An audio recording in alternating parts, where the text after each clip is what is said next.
All right, hello and welcome. We'd like to welcome you to Pacific Power's conversation tonight on our wildfire mitigation efforts. My name is Simon Gutierrez. I'm on the communications team with Pacific Power, based up in Portland. We've been doing these around the state, in Coos Bay, Medford. We just came back from Bend, which was a really pretty drive, by the way. And now we're here to talk with you about what we're doing on the ground, operationally and otherwise, to protect against the risk of wildfire. Wildfire mitigation is one of the company's top priorities. We've spent about $500 million in the last 5 years on wildfire mitigation efforts, and we've committed to spending about that much over the next 5 years as well. So we're really doubling down on those efforts, it being such a priority, and we just wanted to talk to y'all in person about what we're doing, what that looks like, what the impact is on you, and also to sit here and receive some feedback from you guys about what's happening in your areas, what's working for you, what we could do better, just to have a nice conversation. So what we've got is a bit of a PowerPoint presentation. We've got a couple videos as well as supplementary materials to show you. We're going to walk through it. We've got some speakers, which I'll bring up here. We've got Chester Lampkin, his name just escaped me. Chester Lampkin is one of our meteorologists. He's going to talk to us about situational awareness, the forecasting capabilities that we have both for fire and weather. So going ahead in time and kind of seeing what's going to be happening is a big part of making the right decisions when it comes to wildfire, and Chester will cover all of that. Then we have Nora Yatsoff. She's our Director of Emergency Management, and she'll talk about what can happen when the power goes off, what you can do to prepare yourself, and also what you can do around your home to prepare your home and defensible space, protect it against wildfire, and also some of the things that we're doing as a company to try to help you guys out in the instances where you may lose power. We do have some programs that are helpful in that regard. And Megan Buckner on the end there, she's our Director of Wildfire Mitigation Program Delivery, and she'll talk a little more on the engineering side about how some of the things that we're doing work, some of the devices that we have installed on our infrastructure, and how those are working to minimize wildfire risk. But first, we're going to start with a little bit of a video that gives you a kind of a high-level overview about what I just talked about.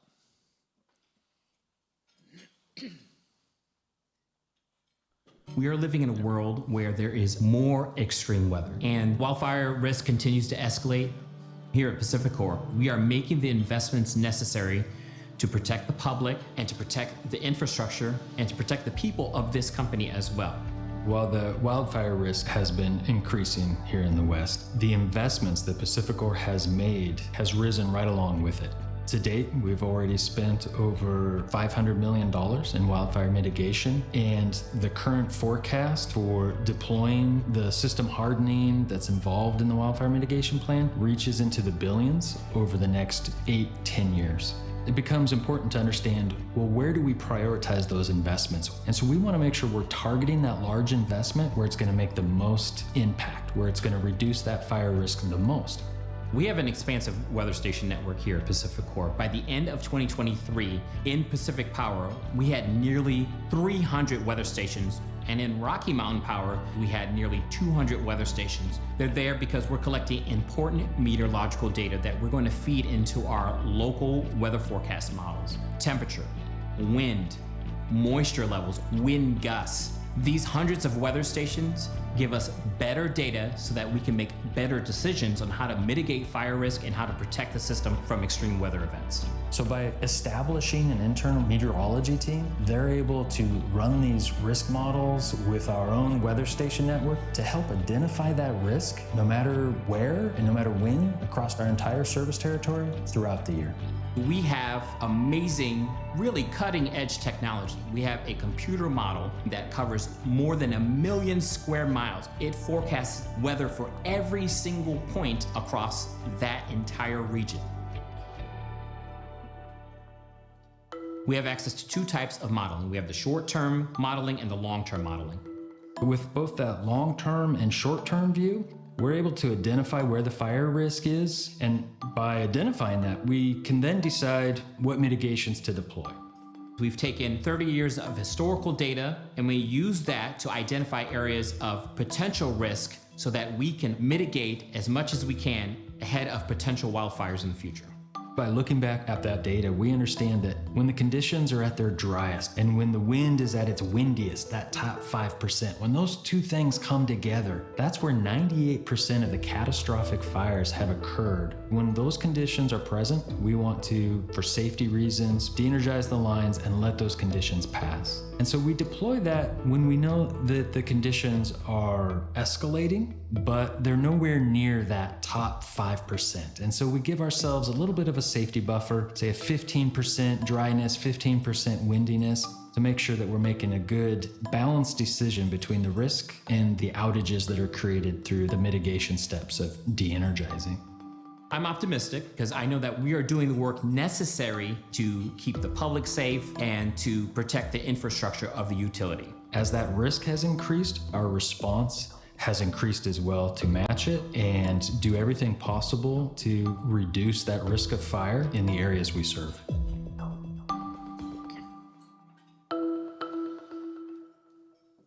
All right, that gives you a little bit of an overview of some of our efforts. We're going to launch into the presentation, but before that, I wanted to just let you know that we'll have a question and answer session afterward. So we'll let you raise your hand and we'll go around and take your questions, try to answer them. If we don't have an answer, we'll get back to you. We'll take your email and get back to you once we have a chance to track the information down, although we probably will have an answer. We've had pretty good answers for most of the questions thus far. Chester's going to start us off. And he's going to talk about situational awareness and some of the stuff he was also talking about in that video there. Thank you, Simon. How's everyone doing this evening? Yeah, hopefully the food's good. You're having a great day. The weather's turned beautiful. Summer is finally here. And of course, with summer, we've got wildfires. So we're going to talk about that and how we're reducing the risk, of course. So my part in meteorology, of course, is talking about the short-term risk. We look ahead several days in advance to forecast what the weather is doing across the entire system and how it's going to impact the ability for wildfires to ignite and spread. But first, I want to talk very quickly about where I am and how I got here to Pacific Power. I'm new to the utility business, meaning that just a few short months ago, 10 months ago, 9-10 months ago, I was on the other side of this podium. I was a customer, just like you all. So I was just a utility customer. So this is all new to me. I came from the media background. I worked in television weather for many years. Also did some other media stuff before I came to Pacific Power. So I'm really excited to be here in the Pacific Northwest. Moved from the East Coast with my family. I really believe in what we're doing in our department here, or the meteorology department in Pacific Power. So my number one job as a meteorologist is to make sure that the system is run safely and that any weather impacts that come to our utility, we know what's going to happen ahead of time so that we can keep the community safe. We're one of the first utilities in the United States to invest in advanced weather research and forecasting abilities and keep it in-house, meaning we don't just contract with a weather service of some kind. We actually have meteorologists on staff in the building in Pacific Power serving this territory. And we are all about situational awareness. That's where it all starts for us, knowing what the weather is doing and how that could impact fire behavior, or what the weather's doing and how it could impact our distribution and transmission lines and our customers. That's our number one job. So situational awareness, what does that mean? I mean, in meteorology and for us at the power company, it means just literally knowing what is happening right now and what the conditions are right now in Oregon and across all the states of the territory we serve. We collect and analyze that data real time, and we use it to predict, in the summertime especially, but all year long, but especially in the summertime, we use it to predict wildfire conditions. The conditions that could lead to ignition of wildfires and extreme fire behavior. And we take different kinds of action to reduce the risk that wildfire will happen. So our weather forecast has a direct impact on what operations do, the people who operate our system in the field and from our control center. So again, situational awareness is about what's happening now today. We're also going to talk a little bit about short-term risk, what the risk of fires are across Oregon in the next 5, 7, 10 days. We'll begin with the daily risk forecasting. That's the usual stuff you would see on a television weather report or from your app or wherever you're looking at. Temperature, wind, humidity, etc. Is it raining? Is there lightning in the area? So we look at that information. We look at the information of what's happening right now as well. Current conditions, what's happening today. And we do that everywhere we provide power, everywhere in the Pacific Power area of service. We are a team of 5, 3 based in Portland, 2 based in Salt Lake City. Our sister company is Rocky Mountain Power, so we all work together. So yeah, we have people in Salt Lake City, but they're watching the weather over here in Oregon, and we're looking at the weather over there in Utah and Wyoming where we serve. We're always looking at each other's part of the territory because we're one team. We're all working on this together. We're actually going to be soon to be 6 meteorologists, so we're upping our numbers. Every day, we've got a meteorologist on duty covering weather forecasts for the 3 states that we serve here in Pacific Power, and then another meteorologist will cover our Rocky Mountain Power territories, and we issue forecasts that go out 5 days into the future. So we're aware of what's going to happen over the next 5 days specifically and how that is going to impact how we operate the system. But we're always looking a little beyond that, right? Weather forecasts, unfortunately, they do get less accurate with time, and that's the way it works. Like, why does the weather forecast change? Well, the weather changes. Like that, it happens. So, but we have pretty good technology these days. You can look beyond into that day 6, day 7, and have an inkling of like, oh, this is the pattern that we're facing, and the possibility of a big weather situation or explosive fire growth because of a windy day that's coming. We're focused on the transmission and distribution. That distribution is the big hulking power lines that connect from our power sources or where we have tie-ins with other utilities. Those are the big ones, right? The ones that you wouldn't even dare want to climb those towers. Those things are really tall. And then we've got the shorter ones, the transmission. Those are the ones that connect to your house. That's the transmission lines, the neighborhood lines that run throughout this area and all across our service territory. So we have a weather forecaster that is basically watching the weather in all of those places, meaning if we're your power company, we're watching the weather in your neighborhood. That's just the bottom line. In the winter, we're focused on winter storms, wind, rain, and, dare I mention the ice storm that we had this past winter. That was a beast. And I just want to say one thing about that. I feel like that we had a pretty good idea of what was coming down the pipeline on that one. So that was really, it was really fascinating to forecast for that. We knew that there would be major impacts. My heart goes out to everyone who was impacted by that storm. But what was really great about that for our team was that we knew, like 6 days out, we were looking at the pattern, like, that looks like an ice storm pattern. So we had an idea that was going to happen. And we were able to stage our crews ahead of time, which is really phenomenal stuff. Like, a lot of people still lost power for a long period of time, but undoubtedly it would have been a lot worse if we didn't have our crews already ready. So I was, as a meteorologist, I was very proud of the work we did with that. But I digress. I'm here to talk about wildfire, right? In the spring and summer, we're really keenly thinking about how wildfire impacts the system. That's like our number one priority. We actually prepare for fire season at the end of the prior fire season. We're already looking ahead to the next fire season. So October last year, that's what we were talking about, this fire season already. And our main concern is hot, dry, windy conditions. We even have an index called hot, dry, windy. We literally use that in fire weather to help predict when there is a possibility of explosive fire behavior. And that's all part of that daily risk forecast. So we have a forecast where we talk about the risk of fire 5 days into the future, and we're always looking a little beyond that. And how are we watching the weather? We do it with that over there. That's a weather station on one of our poles there. You may see them around, especially as you get into the forested areas. That's where a lot of our weather stations are in the Willamette Valley and surrounding areas. On the map on the right shows pretty much our Oregon service territory, and the orange dots are our weather stations. So we have weather stations. There's a large network of them. We talked about it in the video. We have 454 stations that we're tied into that we can monitor the weather 24/7. We have a bunch of our stations, like the one there. That's our owned utility station that we have that belongs to us.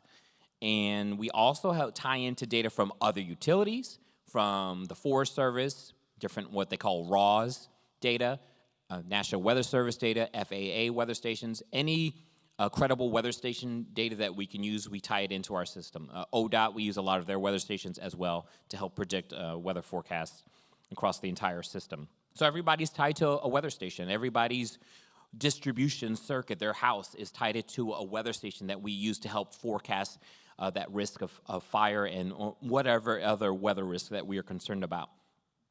Where can you see some of this data?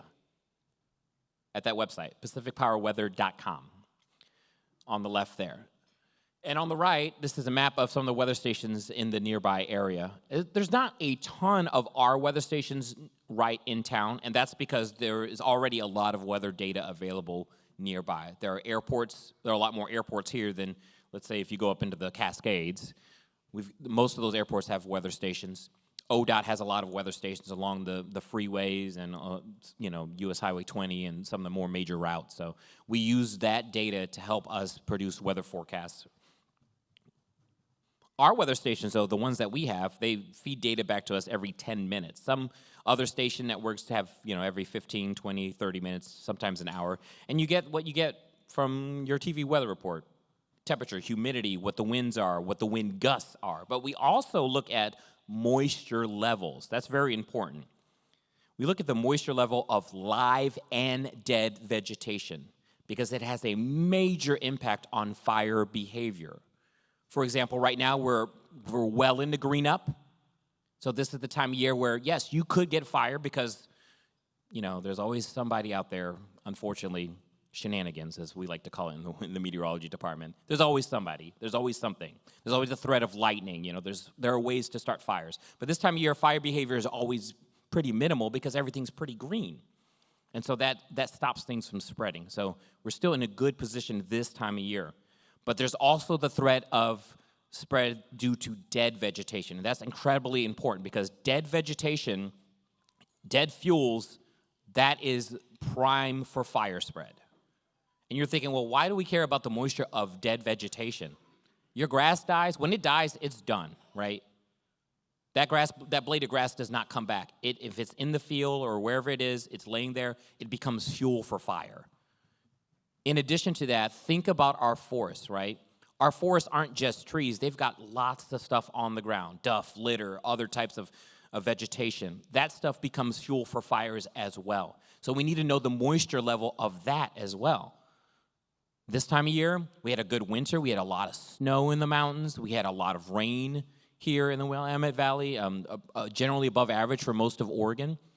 So a lot of stuff is still pretty moist. But dead trees, dead logs, things that are out there in the forest, that's part of the fuel that could help produce extreme fire behavior. So that's stuff that we are monitoring as well. We're getting weather data from the Forest Service. They're measuring the moisture of that, and we tie that into our weather network and our in-house computer model. So real quick, pacificpowerweather.com. I'll tease it again probably one more time, but you can see a list of weather stations. Some of them are ours, some of them belong to other entities, but they're all tied into our service territory. You can actually get temperature, wind, et cetera there, and look at some of the data I'm going to present to you shortly. So we're not just operating on our own. I also want to mention that we do partner with other entities, the National Interagency Fire Center, or NIFC. We work with them and their geographic area coordination centers. They actually are the meteorologists that put out the fire forecast. You'll see that with the Smokey the Bear, fire risk there. A lot of that's tied in together. And in fact, we like their work so much because they do such great work. We actually hired a meteorologist from there. So we actually have one of their former meteorologists on staff. So he has like 20 years of fire weather experience. And he knows, and he's teaching all of us on the team how to be better forecasters when it comes to how fire behaves and the conditions that create wildfires. So we look at moisture. We look at how quickly fires would spread across the area based on a set of parameters like the available energy. And again, a lot of this information comes from our partner agencies and from within our own computer model. We work with the National Weather Service. We work with NIFC, as I mentioned, NOAA, and local and state authorities as well. I want to transition very quickly to the short-term risk modeling that I was talking about. It's very important. So we did the situational awareness. The short-term risk modeling is our in-house computer model. We have our own model. It's called the WRF. It's the Weather Research Forecast Model. And as I mentioned in the video, we took that model, we ran it backwards 30 years to get a good baseline of what the weather conditions were like in this area. We use that as a benchmark to say, okay, this is an extreme event based on 30 years of history that we've looked at from our what we call a reanalysis. So we can use that for our 5-day forecast to say this is an event that's going to impact Lebanon. They've never seen winds like this. Maybe that 99%, that 1% of the winds, that 1% of the year where these winds occur, that top 99%, we call it 99 percentile winds. Maybe that's only happened, one other time, in history of the modeling. Or maybe it's happened 3 or 4 times a year. Whatever it is, it points to the extreme weather that is occurring in any given point. So that's what we use that reanalysis data for, and we use it to look forward now 5 days in advance. We're able to identify the most likely conditions to see wildfires ignite and potentially spread, and we start to operate the system differently as a result.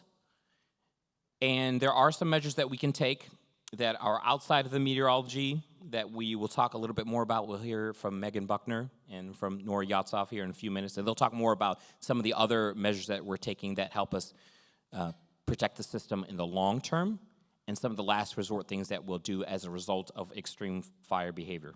So again, our modeling, we run it twice a day, every single day of the week. It's an in-house model. It's a computer that we have in our building, and we can take that weather data and compare it to 30 years of data from the past, recent past, the 90s to almost 2021, I believe, or 2022. We use that data to compare it to every single day of the year, so we know when we are at our most extreme. And how it could impact the lines, too. All right, so let's look at some of the data real quick. This is our weather research forecast model, or what we call the WRF. And this, we're going to play the video here. This particular video shows you the wind. This is the wind from August of 2023, very early in the month. We had an extreme situation developing, but notice there isn't a lot of green or yellow. Yellow would be very strong winds. All that wind there you're seeing on the left side, that's off the coast. So Oregon's that state there in the middle to top, and the bottom is Northern California. This is when we had the Smith River Complex. Some of you all may have heard of that. It was a complex of fires. It was the largest wildfire in California last year, in 2023. And it occurred in Northern California. It did creep into Southern Oregon as well. So it creeped into Southern Oregon, had some minor impacts to some of our territory down there in south of Grants Pass and south of Medford. It wasn't a wind-driven fire. It was started by that. This is our model still, again, our WRF. It's showing the lightning. That was the lightning that occurred the days leading up to that. So this was a lightning-started event. And it wasn't just a set of fires in Northern California that was burning. There was actually several fires that burned across other parts of Oregon as well. There was one up near Portland that had impacts just above the city of Portland there. So all those fires, there was a series of fires all started by one lightning event, and our computer predicted that lightning event. Now I'm showing you another piece of software. It's called Wildfire Enterprise Analyst, looking at the same fire. The fire has now broken out, and we are simulating fire behavior, what the fire might do if nobody is suppressing it. Now, we all know CAL FIRE, they're the best of the best. They're out there working on it. But even still, we were able to use this to make a prediction as to when it would have a major impact on our ability to provide power to some of our customers. That purple line there, that's our transmission line that served Crescent City, California. We eventually had to cut the power to those folks because the fire was predicted to burn through our lines. And in fact, it did. It did that. And when there's fire active out there, we can't go out there and turn the power back on. We can't do anything about that. We have to wait for the firefighters to do their jobs. But thanks to this software, we were able to use that as a guide to when we were going to make a change in the way we operate the system. Lastly, same software. It's showing you the Smith River Complex once again. This is called energy release component.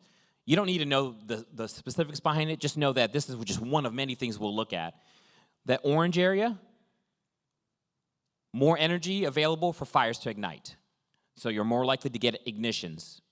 And that's what it was showing, again, leading up to that Smith River complex. Some of the area that ended up in the orange and yellow was in fact, where the fire ignited, just outside of Crescent City and just south of Cave Junction in southern Oregon.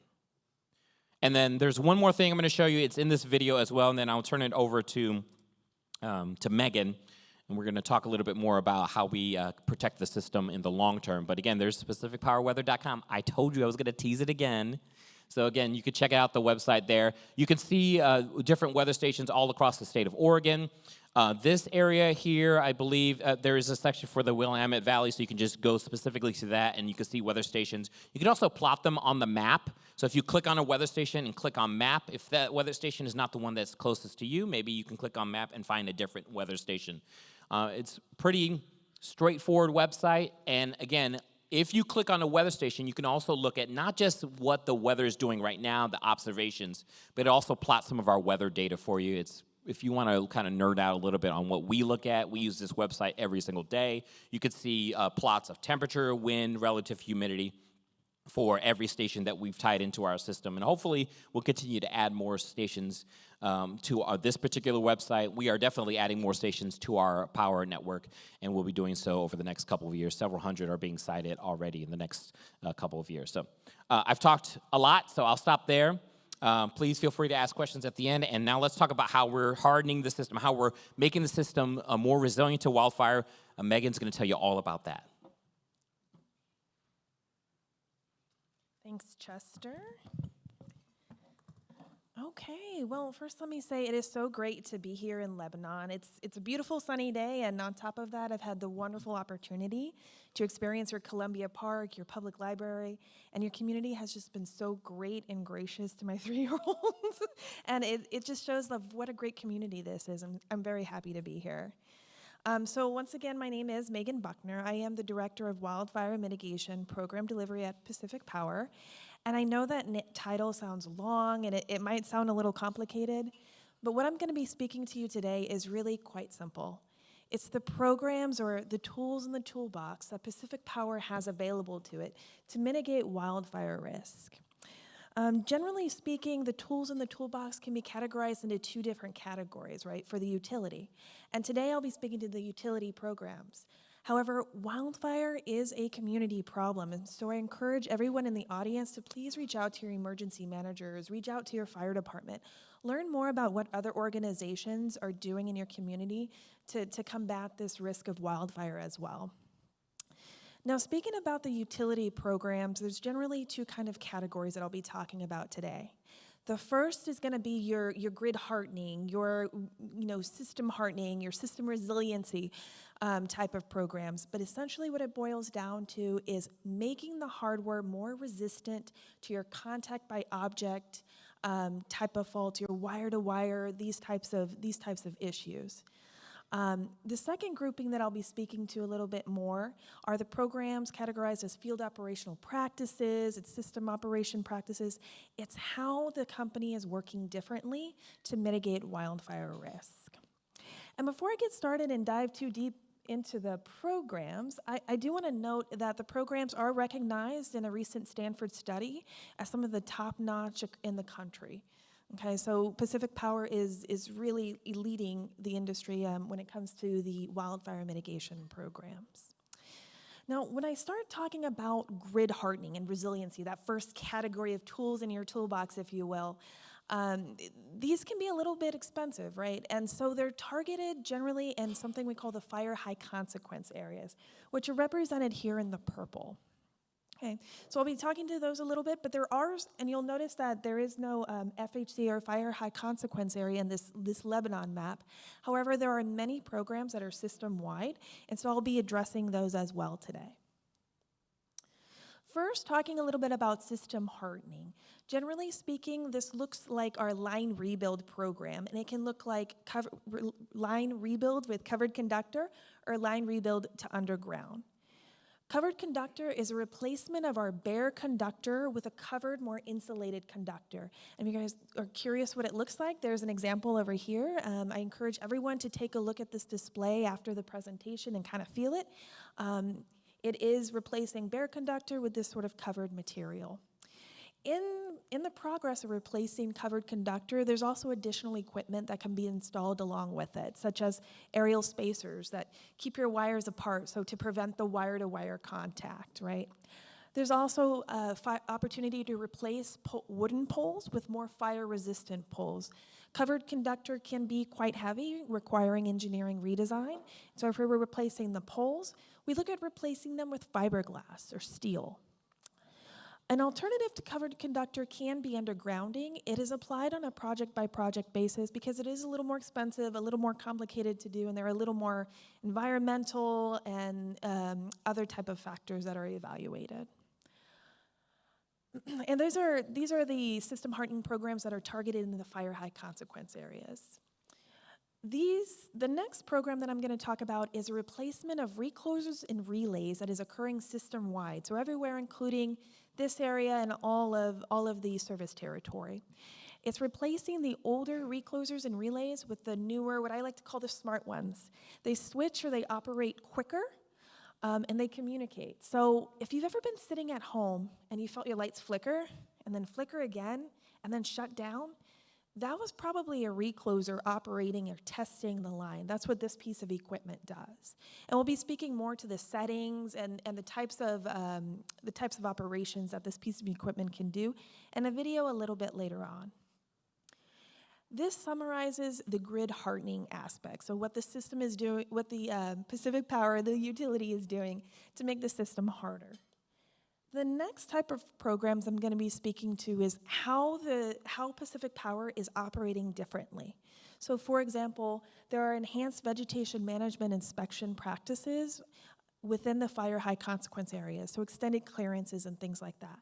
However, there is vegetation management programs that are system-wide as well, such as the air and ground surveillance, so that's a sort of patrol or inspection along the lines, followed by the vegetation clearing and pruning. There's also tree removal programs where during an inspection, a tree may be identified as dead, diseased, or dying. So you can think of this as there's a tree that's not doing so well. It looks like it has the potential to just fall over into the line. That's going to be identified for a tree removal program.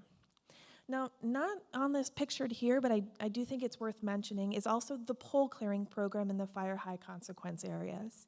And what this program does is it clears the bottom of the poles that have specific types of equipment on it. So should the equipment operate and a spark fall to the ground, there's no vegetation on the ground for that spark to land on. So that's the vegetation management programs. There's also asset management programs as well that have what I like to call expedited correction timeframes within the fire high consequence areas. You can think of this program as where there's greater risk, we're finding things quicker and fixing them quicker. Additionally, there is also system-wide transmission IR inspection. The transmission IR inspection includes a thermographer, a lineman, and the pilot. Almost forgot that guy, can't forget that one. Flying the transmission lines to identify hot spots, right? So hot spots are where things are arcing, or perhaps there's a piece of equipment that has the potential to fail or have some sort of fault. These are identified with the IR program, and then they are corrected as appropriate with the time period and the type of risk associated with it. Lastly, I'm going to talk about the operational practices that can occur differently. So generally speaking, there are 3 different ways that field operations can work differently when the situational awareness reports that come out of meteorology indicate that, it's dry, it's windy, these sorts of situations are happening. Field operations can work differently. They have water trucks they can take out to the field where they can water down before they start working.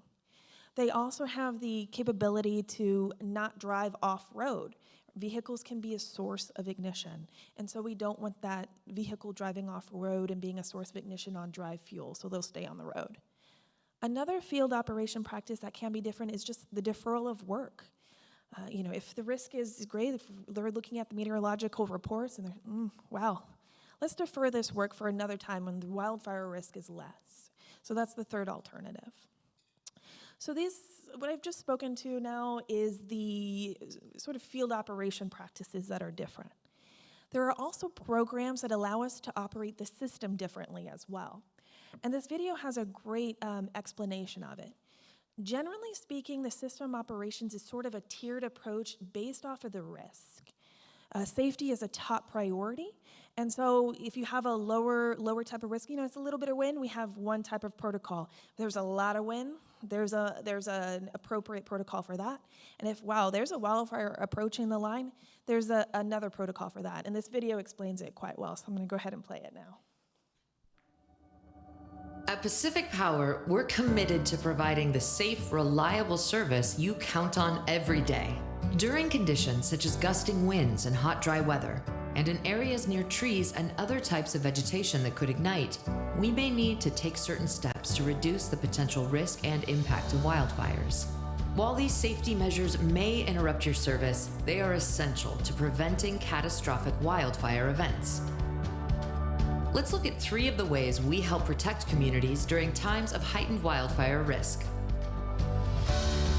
The first is enhanced safety settings. During times when wildfire risk is elevated, we will adjust the sensitivity of some of our equipment. With these settings activated, our lines will de-energize quicker, within fractions of a second, if a line is contacted by a tree branch or other debris, reducing the risk of a fire ignition. Because of this, there's an increased potential for power to be disrupted and remain off until field crews can visually inspect the lines to determine if power can be safely restored. Next up is the public safety power shutoff.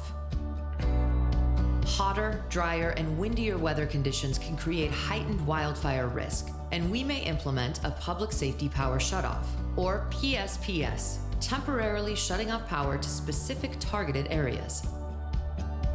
A PSPS is done in partnership with local emergency management teams, using available communication options to notify customers that power may be turned off and to keep affected communities informed throughout an enacted shutoff. Once we've determined that the fire risk has passed, we will turn the power back on and restore service. Finally, our wildfire encroachment strategy is another wildfire safety tool that may result in a disruption of your power. When an active wildfire moves close enough to threaten burning into the area of our lines or equipment, we will begin monitoring the fire closely to evaluate its potential spread and impacts to our systems. If the fire is moving too close to our assets, we will do an emergency de-energization of our power lines.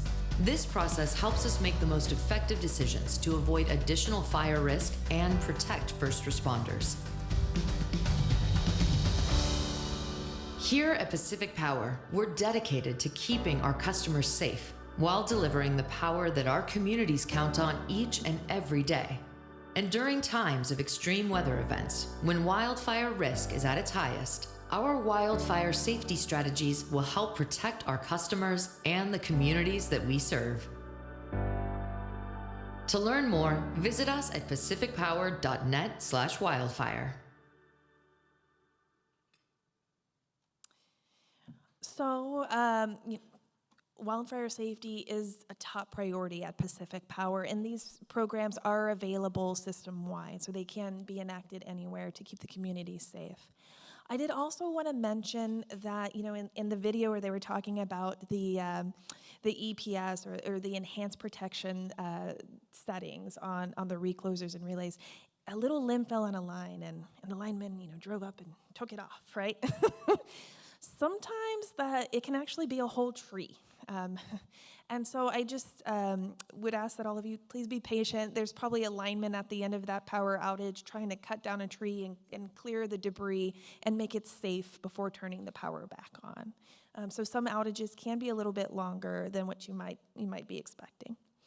And then with that, now I'm going to go ahead and turn it over to Nora Yatsov, who's going to speak more to some of the PSPS protocols, as well as the programs that are available within her team. Thank you.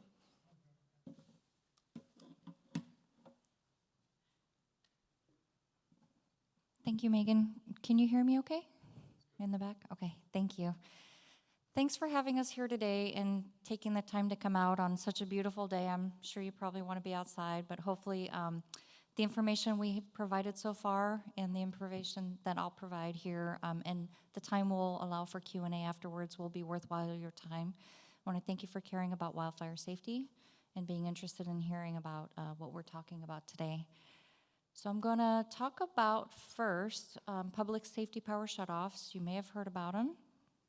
We've had this program in place for about 5 years now, and if you remember on the first video that you saw, that box with the green and the yellow, and then up in the upper right corner there's a little red part, that indicates the conditions where we would enact a public power safety shutoff.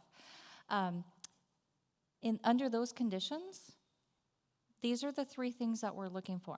We're looking for, as Chester mentioned, the types of fuel. That's the dry, the dead or the live vegetation that becomes really, really dry, and it becomes very easy to catch on fire. And the more of it that there is, the more fire can be enacted. The second is, what's the terrain like? What's the ground like? Is it a flat grassland or brush where it can just travel really quickly? I don't know how many of you heard about the fires in Northern California just this week by Livermore area. That one spread crazy, and that was grasslands. Is it deeply forested and high terrain where you have a lot of slopes and hills? Fire loves to travel up mountainsides. And will it have an impact on communities? Will it impact the infrastructure? Will it impact a community? Those three conditions, when those three are met, and those occur at a very, very extreme conditions, we would enact a public safety power shutoff. Given that we've done this program for 5 years, we've only done one in Oregon, and that was in September of 22. As you may have remembered, those conditions warranted us to shut the power off because it became too dangerous to operate the electrical system under the conditions that we had. So I'm going to talk about what you can expect, how we communicate with you, and other ways to prepare for a public safety power shutoff. This timeline is going to be challenging for some of you in the back to see, and I apologize for that, but I'll just talk through it so you don't even have to look at this part of it. So initially, with Chester's forecast and his team's forecast, we know about 5 days in advance that these conditions are possible, and we start taking a really close look at where they're possible and really fine-tuning those locations so we know, like, okay, we need to shut down this neighborhood because they're close to this dense vegetation and the wind in this valley is going to be really strong. So we fine-tune that information, and 3 days before that, we contact our local public safety partner. That's your emergency manager in the county, fire department, police department, and other partners that have overall public safety responsibility for the community. At that point in time, we start working on some key issues. We look at, are there any critical infrastructure, any critical facilities that don't have a backup power generation that are looking at potentially being shut off? Is it a hospital, is it a care facility, or somewhere that we know about that they rely on power and we can help support them with some backup generation? The other thing we do with our public safety partner 3 days in advance is look at, do we need to establish a community resource center? And a community resource center is a little bit different than a shelter. It's not an overnight location to go, but it is a location during the daytime hours and into the evening hours where those customers that are impacted by a power shutoff can go get away from the smoke, away from the heat, get air conditioning, get on Wi-Fi, power their devices, get charging, get snacks and drinks, medical assistance, or anything that they may need information-wise. So we look at where does it make sense to establish those in the community. Is it, it could be at a library, it could be at a school, it could be in a parking lot in a tent. We have a tent that we can set up that's self-contained that has air conditioning and HVAC and all those resources. So we determine the need, and we start getting that going. Then 2 days before, we start making customer notifications, and that's when you will hear from us directly. We contact you by phone, email, and text. Those are the 3 ways we contact you by. And then we do this again about 24 hours before, and then one other time 1 to 4 hours before. Now, if the weather improves, and I know Chester's got a lot of great tools, and they can really do a great job forecasting, but sometimes the weather does improve, and we don't need to shut the power off, we will also let you know that we will not be doing that power shut off, but if it doesn't, then we call you again when we start the power shut off. So at this point in time, you say, wow, that's a lot of phone calls, but that's a very dynamic situation, and we just want to keep you informed as it moves, because the timing may change, the situation may change. So up until we de-energize and we cut the power off, you'll have potentially 4 notifications. That gives you a little bit of time to prepare if you need to stock up in certain things, if you need to make arrangements for, pets or loved ones that may have challenges or may require electricity, and so forth. So it gives you about 2 days to plan. Then we go through the event, and once the weather has passed and we get the all clear to start restoring, we'll let you know. We've gotten the all clear to start restoring. The power will not immediately come back on. We just want to make sure you're aware of that. We will need to send our crews out there to patrol, inspect the lines, and fix anything that's damaged. And often in these situations, we'll find big trees, like Megan was saying, nice little branch. No, it's usually like a big tree that's taken out a line. And so they have to patrol and restore. They can only do this during the daytime. So if it's evening hours and it goes into nighttime and they're not complete, it has to remain overnight, because if they don't have visibility, they really can't work. Once the power's turned back on and everything is restored, we'll make one final phone call and let you know that the power's been restored. We do this for 2 reasons. First, if you are home and your power did not come back on, we can help troubleshoot and make sure that if it's another issue, we'll get your power back on. Second, if you chose to leave or if you were able to leave, we let you know it's safe to come home and your power is back on. So it's kind of a long timeline of communication, but our main point is to make sure that you're aware and you're following the timeline of when you expect your power to be turned back on. So knowing that we directly contact you, it's really important to update your contact information with us. You can do this, make sure it's current. You can do this by calling our customer service line, or you can go online if you have an online app and you have your account access. I would recommend you just verify it's current. I know one of the last things we think about is letting our power company know if we got a new cell phone number or changed or moved to a different house or so forth. So we just encourage you to do that. But at this point, I'd like to shift over to our most vulnerable customers, our customers with the medical certificate program, or those that really require electricity for their assistive devices. And we do have a program where customers can sign up. We would call those customers personally. We will not be sending them a recorded message. Our customer service agents are great. They call customers directly, make sure they understand that there's a potential for their power to be shut off. And if they don't have the resources on hand, we work to get them the resources that they need during that outage. The only way for us to know, though, if customers require electricity is to have them register, and that's the medical certificate program. It may be too hard for you to see. You're welcome to walk over afterwards. There's a QR code, the green one on the top, but we have it in paper here in the form of a brochure. So please check out the brochures at the end. Please encourage those that you know that would qualify to register. It's the only way for us to really know that a customer may need extra assistance, and during a power outage situation, it's the only way for us to be able to contact them and just let them know and make sure that they understand. The other thing I'd like to talk about is that last year we started offering a backup power rebate program for our customers in the medical certificate program. It's up to $4,000. And that gives them the ability to get backup generation, whether it's the form of a generator or a backup battery. There's quite a few options available. It's really based on what you need to provide those services for you.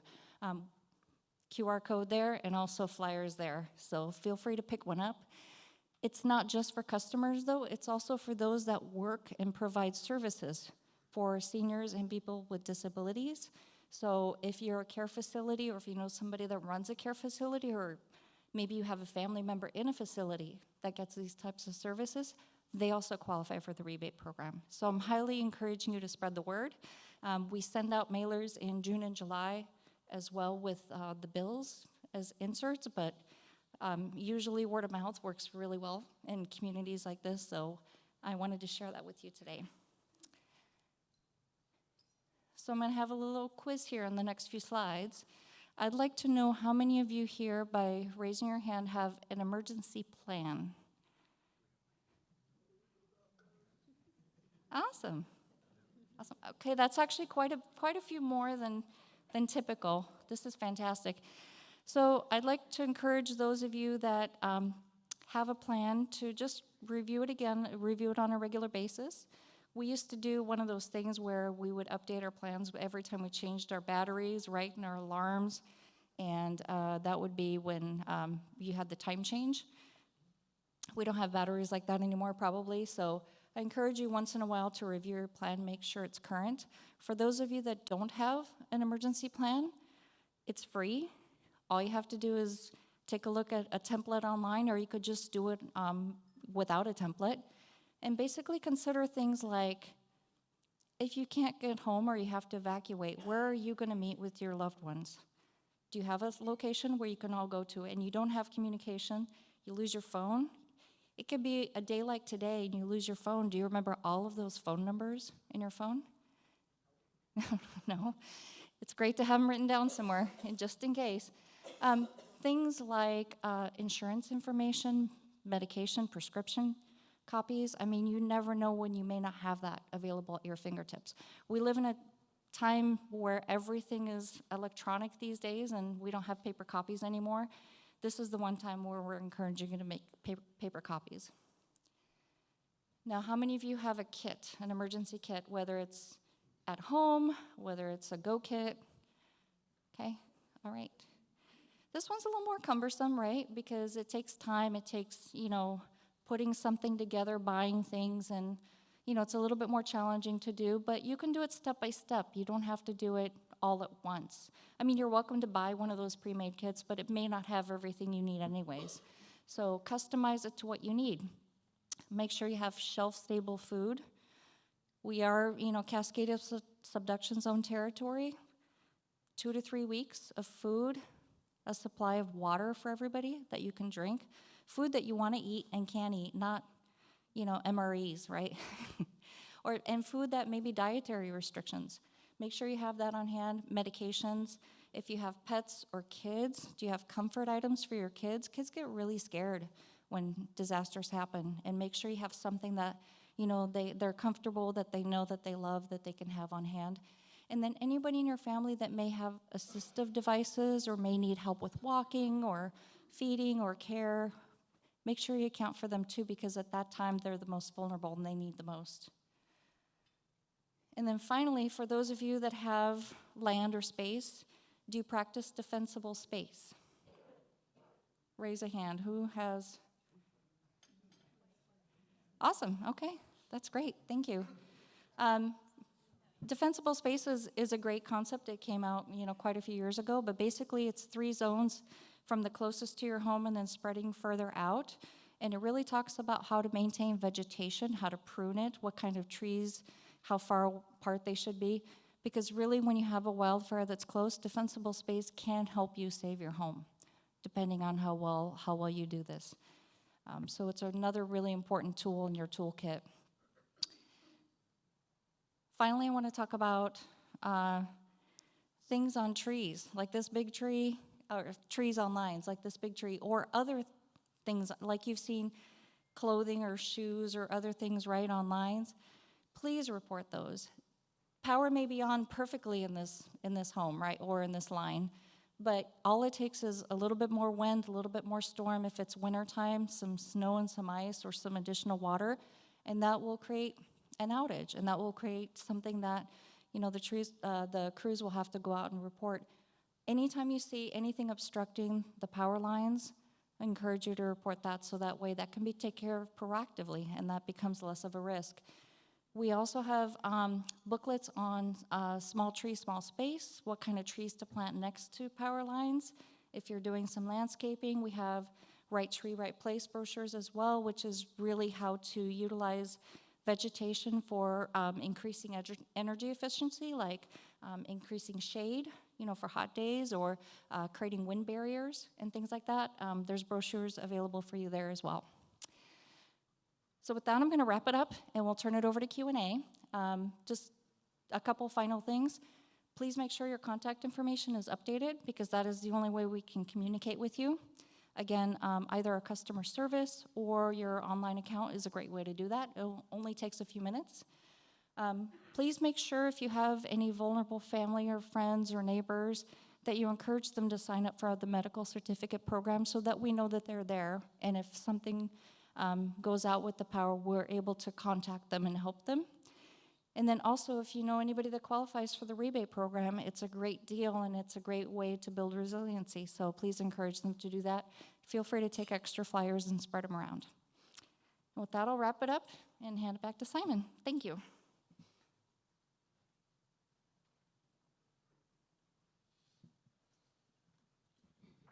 All right, folks, we've come to the question